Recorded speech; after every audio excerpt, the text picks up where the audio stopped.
All right, Sean, the Fluency Awesomizer. This is Decoding Multi-Syllabic Words, episode 65. I've got 5 words I'm going to look at. Lots of information. Let's get started here. I want you to read these words right out loud. What's this first word? What's this? And this. Seems pretty easy, that one. Here's a big word.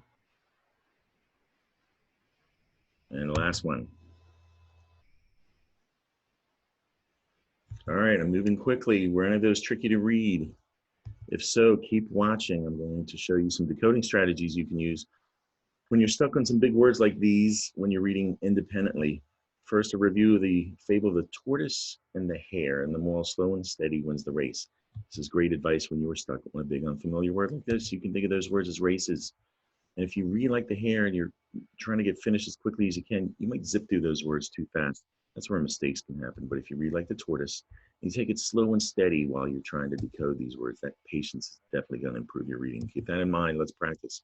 This word's not very big, but it's tricky. It could start with renegade, or a lot of words start with renegade. And there's ed. Is that jed or get at the end?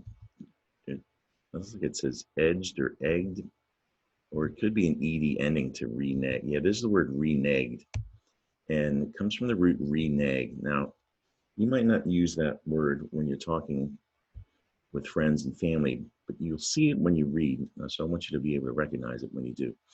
Renege is tricky because, well, it comes from Latin, first of all, renegade.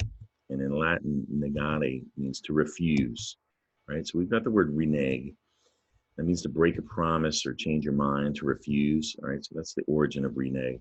It's tricky because it has the silent E. Now that silent E should make that last syllable renege, make it a soft G sound at the end there, but you hear a hard G, renege. And that makes me want to stop and talk about this letter G. There's 2 G sounds you need to know. And readers get stuck on the letter G all the time. So here's something that might help you remember the 2 sounds. I want you to think of geese and use your imagination, geese, all right?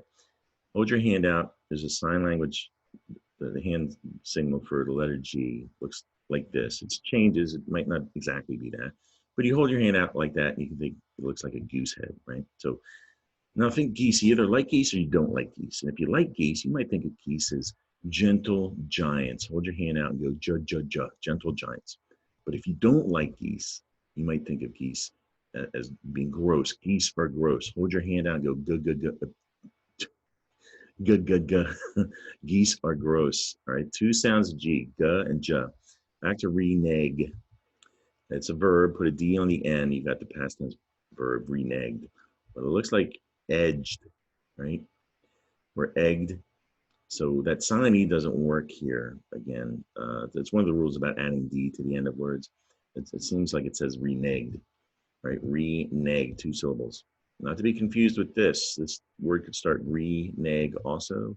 Gade or renegade. Yeah, this is the word renegade, but it comes from renege.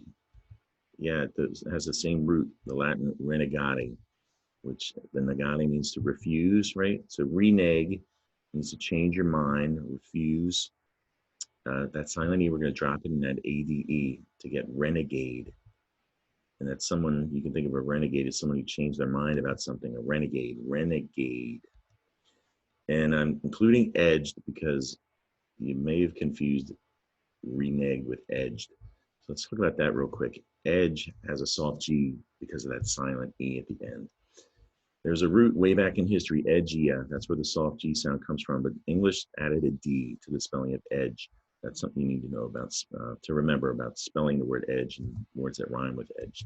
Add a D to the end, you have the past tense verb edged, and you don't hear the E. It doesn't say edged, edged. All right, this word, a lot of R's in this word. R's give R's give impatient readers lots of fits. All right, so let's focus on what we know here. A lot of words start with the prefix pre. There's re, there's the word chord, R controlled sound and chord. There's record or record, recorded. Yeah, this is the word pre-recorded.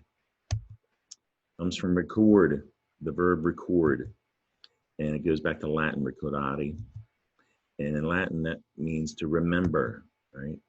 And the interesting thing about the Latin root, core, That's heart. So in the word record, that might be why the record symbol is always red, whether it's on a machine or on your phone or something, record. Anyway, that's a verb. Add pre to the beginning. You have the verb pre-record. Add ed at the past tense verb pre-recorded. Not to be confused with this word. Also a lot of R's, which give, the R's give impatient readers lots of fits. So we want to focus on what we know about this word. It starts with pre also. There's the R-controlled sound, or. There's order, another R-controlled sound. And yeah, this is pre-ordered. And it comes from the root order. We all know what order means. Put the prefix pre, we have the verb pre-order, and add the ed ending. Don't hear the e in pre-ordered, but it's there. It's one of the rules about ed endings. Pre-ordered. That's it for today. Subscribe to my YouTube channel or follow me on Facebook for more helpful decoding videos like this. My Facebook page, there's an album full of reading challenges I've written to help you practice decoding those big words and also to awesomize your fluency. And if you haven't liked, followed, or subscribed, screenshot this and search for the Fluency Awesomizer. Hope you enjoyed the video. Come back and see me soon.